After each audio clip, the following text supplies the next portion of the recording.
Hello everyone and welcome to the first deep dive into the new updates on Le Mans Ultimate. Guys, welcome to this first out of two videos about the updates that are coming on June 10th. Because they are so big, I've decided to split this up into two videos. And this video is going to be about all the new features, all the new elements that we're having to play with in the well-known Le Mans Ultimate environment. And let's hear from Stephen Hood what we can expect and what we're looking forwards to. Number 1. Driver swaps. Finally, we'll be running our first events, where you can hand over the car to another player mid-race during our live online endurance events using the new driver swap feature. You will be able to enjoy the strategy and teamwork required to share in a car's success or failure over multi-hour races. After registering for the event as part of a team, which we will cover later on in this video, you and your teammates are able to swap in the pit lane by selecting the next driver in the pit menu of the multifunction display or MFD. Compared to our previous titles, we have made various core code changes to improve security, performance and functionality.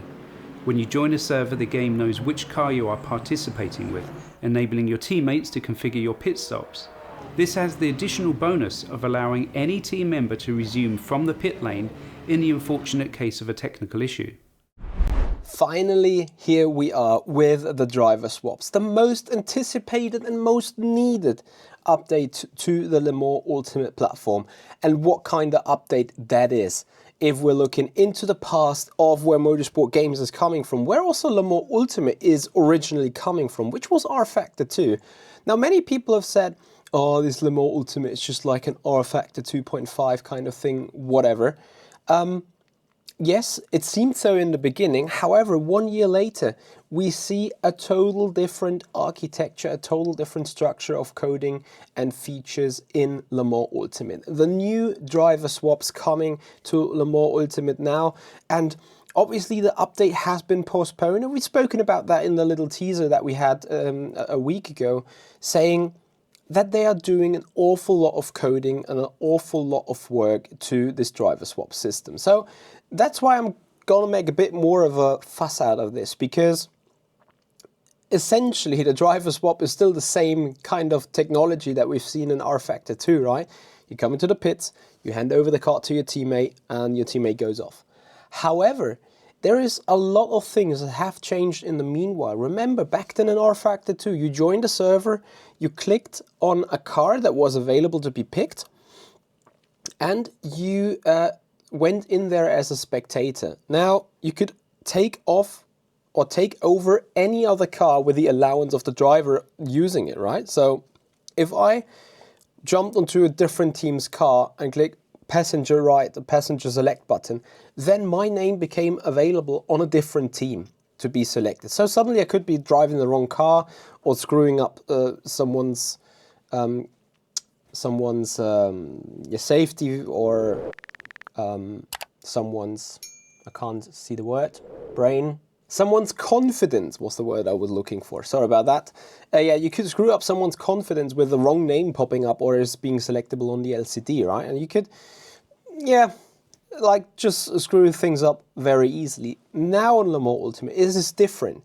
You are being pre-selected in a team. We're going to talk about team functionalities later on, but you're pre-selected in a team, and that team picks a car on registration. And no matter what you do, if you get onto the server, the only car that you can drive is your team's car. Additionally, you can take over the car then from the pit road, apparently in the case of a connection loss or of a crash to the desktop or whatever might have happened to the main driver, you will be able to pick up from the car. How that is working, we need to see when the update is out. I'm just relaying on what Stephen Hood is saying. Is like, in case of an emergency, you can take over the car and continue the journey in the race.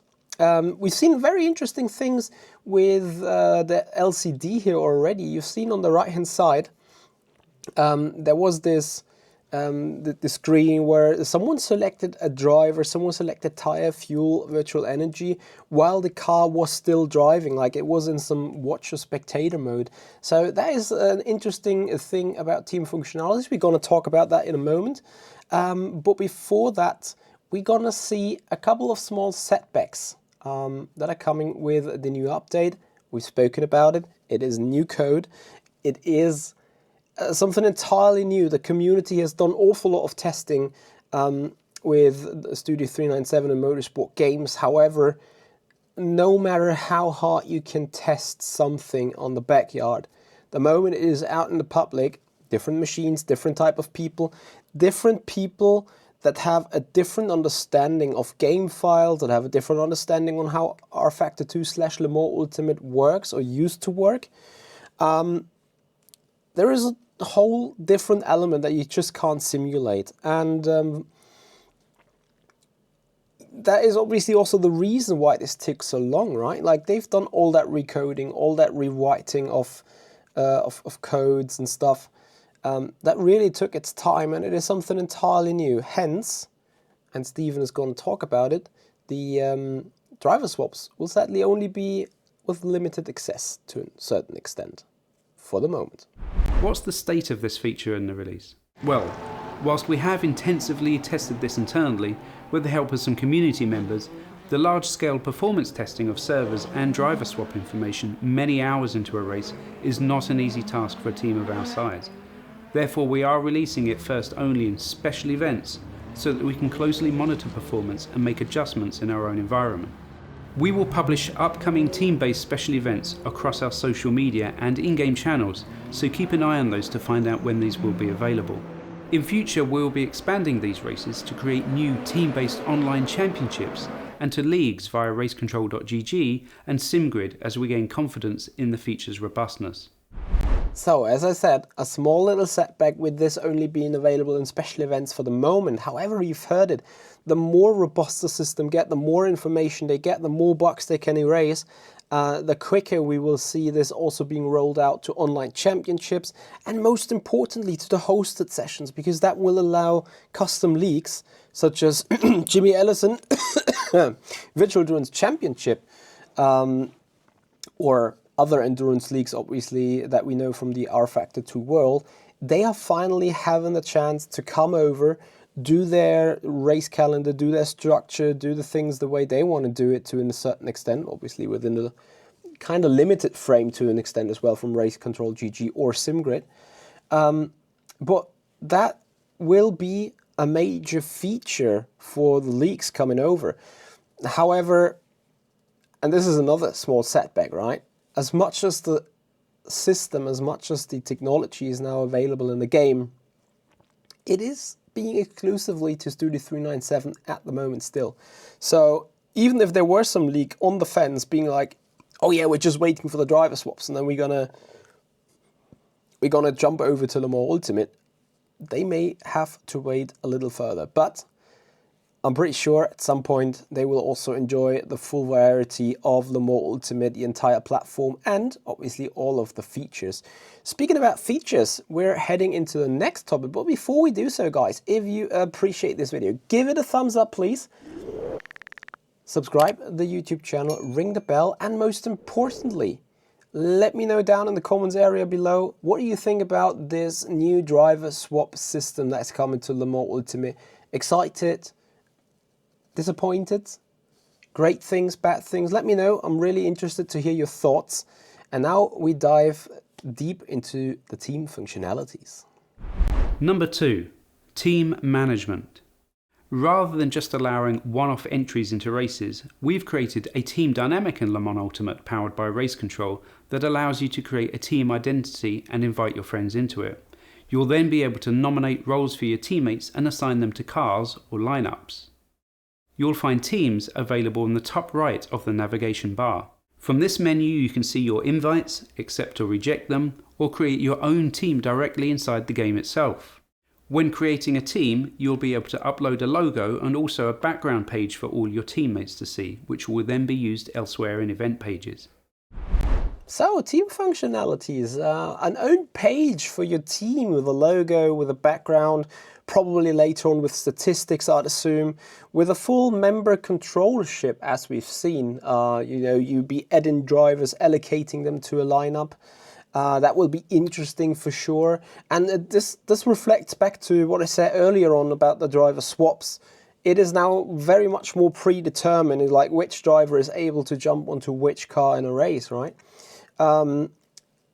Anyway, something that we've seen in the driver swap glimpse already with a little bar where someone else was managing a pit stop.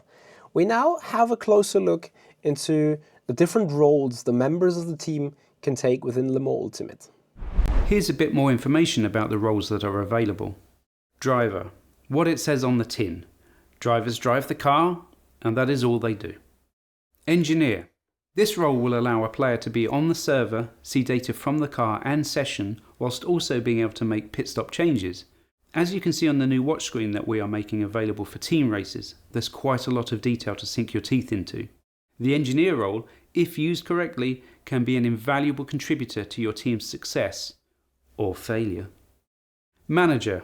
This role allows a team member to assign players to different car lineups, assign liveries and register them for races. Team owner. Has all of the aforementioned, but can also change ownership. Everyone can make a team of up to 6 members with one lineup. For those players that want to have larger teams, the team owner needs to be a Race Control Pro or Pro Plus subscriber, enabling the ability to have up to 100 members and up to 10 lineups. So Le Mans Ultimate and Studio 397 have decided to give this a huge playing ground, to give this a huge element within the platform, a team functionality and driver swaps really thought through. We've seen the roles driver, engineer, manager, owner. I'll leave them for themselves, but I'm gonna put the spotlight on the engineer's role. So as you can see in the screenshot here from the game, the engineer has now got access to an, I want to call it extended and expanded live timing and also strategic element within the game. As you can see, not only last lap times, last sectors, latest gaps and so on, engineers are able to see all of the tires that are being used, all of the energy levels, and I think, and this is me guessing here, at those gaps 0.8, 0.9%, might that be a delta in terms of what they have been used last lap, or what is the delta to the own car on them? So engineers will be able to completely read out the race in its entirety when being on the server, and that is breathtaking. That is something absolutely insane and something I've never ever seen before on any racing game. Not F1, not iRacing, not ACC, not R-Factor 2. I also think not Race Room. So I do not know a single simulation where the engineer can take over functionalities from within the game. Yes, I know iRacing, you can have a spotter and a crew chief that can dial in the pit stop and stuff. But I don't think that you can see an extended timing sheet, an extended information, an extended strategic relevance information coming from other cars. That is something completely mind-blowing to me. And I think as much as everyone is looking at driver swaps, I'm like, hang on a minute. This is a banger. This is a game changer. This is the most insane thing I've ever seen. Yes, the driver swaps are very important for the users, but goodness me, we saw people talking about, is Le Mans Ultimate the next esport thing?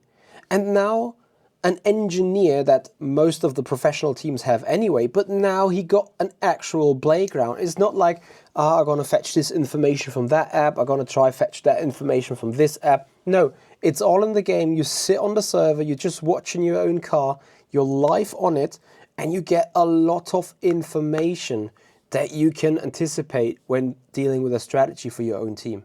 Like, how great is this? I am looking so forward to that functionality and to the teams having an engineer going bang out with a strategy, going spot on and looking at what all the other people are doing. Remember those legendary 2.4 hours of Le Mans that we did last year at some point, where we've had 4 stops and people took so many different strategies. Someone was double stinting the tire, someone was doing soft in the night, medium in the day, someone was putting the sprint of like 4 or 5 laps in the end into the middle of their stint, extending the medium tire until deep into the night, then going to the soft, or doubling the medium to the end. There were, I think, in the top 10, we saw 8 different strategies. And that is just nuts. That is just insane. This is how deep the simulation of Le Mans Ultimate is working. And the engineer's functionality is just absolutely mind-blowing. A mega addition to it. I'm looking so much forward to it. But again, this sounds like an old phrase, but I'm really interested to hear your guys' opinion on this. I know a lot of you guys are just there like, I just want to race, I just want to do fun events with my friends, I just don't want to dive deep down. But aren't you also a little bit triggered by it and be like, oh, when this is available, I really want to see how that goes, right? So all you need to make sure is that you have an engineer getting the right role. And fun fact, if the engineer is a noob when driving, excuse the language, excuse the words, and don't give him a driver role, just the engineer. And as an engineer, he can only then go onto the server, spot, see all those graphics, and enjoy his time as an engineer, not able to do anything in the driving aspect to screw up your race, right? Anyway, that isn't the last update. There is one more banger coming our way, and we're obviously knowing what that is. Number 3. Custom liveries. Our brand new livery system allows you to upload a livery to apply to a car on a particular team, and then it will be automatically transmitted to all drivers and spectators on a server. For now, this feature is only available for online events, both single driver and team-based. Since this feature requires significant back-end infrastructure and bandwidth to automatically send deliveries across to all competitors, this feature is only available to Race Control Pro and Pro Plus players, but light players in a team-based race where the team owner has a Pro account will also be able to utilize custom liveries in those events. Firstly, head to the livery section from Profile and go to the livery management screen and click on Create New Car and select the model of car you want to create a livery for, and you'll load into the showroom. You can access the templates for the car by following the instructions on screen. The templates are Photoshop PSDs, but are available to be edited in free-to-access editors as well. There are 2 files you need to pay attention to, the livery file and the region file. The livery file should be made exactly how you want it to look in terms of colours and placements of logos. The region map allows you to map areas of the car to different types of material, such as chrome or metallic looks. Try experimenting with the different finish and effects to get the look you want. Both of these files must be exported as Targa or TGA file to appear in the showroom. Once you're done here, it's time to upload. This then places the livery in the queue for our back-end renderers powered by the Race Control service. It will automatically generate icons for the UI and record it in the database. It may take a little bit of time, but you'll get a notification in the main menu when the process is complete. When you select this livery for your online event, it will automatically be transferred to all the other players on the grid so that they can see your paint scheme in all its glory. One warning, however. Players will be able to report liveries in the post-race reporting, and breaking the terms of use for the service could result in serious and even permanent bans from the online service. This is something many of you have requested since launch, and we're thrilled to make it available in all Race Control events. In future, they'll be available for private servers as well, but will require pre-registration of the cars you will be driving. Whether you're building your dream design or repping your team sponsors, custom liveries let your creativity shine through. Whilst this feature is only available for online sessions for now, in future we hope to expand this to single-player race weekend as well. So last but not least, the liveries, and this is a huge one as well, especially since I understand that you can also use them in any open lobby, right? So daily races, intermediate races, advanced, weeklies, special events. You may not be able to use them in hosted yet, and you're not able to use them in single player yet. But just generally speaking, most of us guys are doing the online races anyway, and to be able also as a single player, with one addition, to use this and get your own colors onto the car. The community has asked for it. We've been waiting for it since ever, but finally it's there, and that is a huge one again. Like it, you will see it on my thumbnails. Of course, I'm getting my own colors or my team branding onto my cars, right? So we're looking forward to that. And since we've talked about so many things, there comes one issue, and I'm pretty sure that is also your issue. Let me know down in the comments if it is. The paywall. The Pro or Pro Plus subscribership. It is, with those editions now, we're sitting at a point where we really need to consider whether getting it or not getting it. So far, if you didn't want to go into online championships, cool, you have been fine with the light version. But team functionalities, the amount of people you can have on a team, the amount of lineups you can have, in the light version, six drivers or 6 members at max, one lineup, might be a little bit of a management situation all the time, it's like throwing the lineups around per event. That is getting a bit limiting, right? Same with larger esport teams. If you want to have 2 or 3 cars within a game or within a race, yeah, the owner needs to have the Pro or Pro Plus subscription. Same with the liveries. Liveries only available to those that have a Pro or Pro Plus subscription, with a note that if you're a light driver and cannot use any liveries, if you belong to a team that has a livery, that livery you can obviously drive as long as you're driving with the team. But yeah, this is now the point where we really need to speak about a little bit of a paywall, right? And you'd be like, oh, Mitchie, you're starting to get criticism out here. It's like, yes and no. Yes, in a way that the number of features and value added to the Pro Plus subscription or to the Pro subscription is now getting value, which makes it actually feasible and acceptable to pay for it, right? On the other hand, it is still like a limiting factor. Someone is being like, oh, I just went off from iRacing to not have a subscription going on all the time. But I think especially the Pro Plus subscription, remember you get all the official DLC for the period you're subscribed to it. Also for rFactor 2.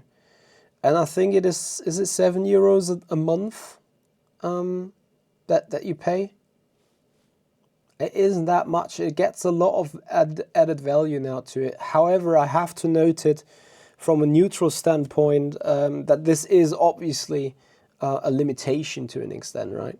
So yeah, anyway, that is it for the updates. Let me know down in the comments area below, what do you think about the way to do liveries? Yes, it is again still with a PSD, but you need to do a lot of things within the Le Mans Ultimate platform, where a lot of checks are happening, and only if you're doing a right job, things will appear correctly. So I think that might also be a bit more easy in terms of the user handling. Anyway, let me know, guys, in the comments area below. Looking forward to hear your thoughts. Looking forward to hear your positive and negative opinions about it. And of course, if you appreciate the video, please give it a thumbs up. Subscribe to the YouTube channel, ring the bell to not miss out on episode 2 of the updates, when we're going to talk about the content coming in another video, guys. Thank you so much for watching. Hope you've enjoyed this and have a great time. See you. Bye-bye.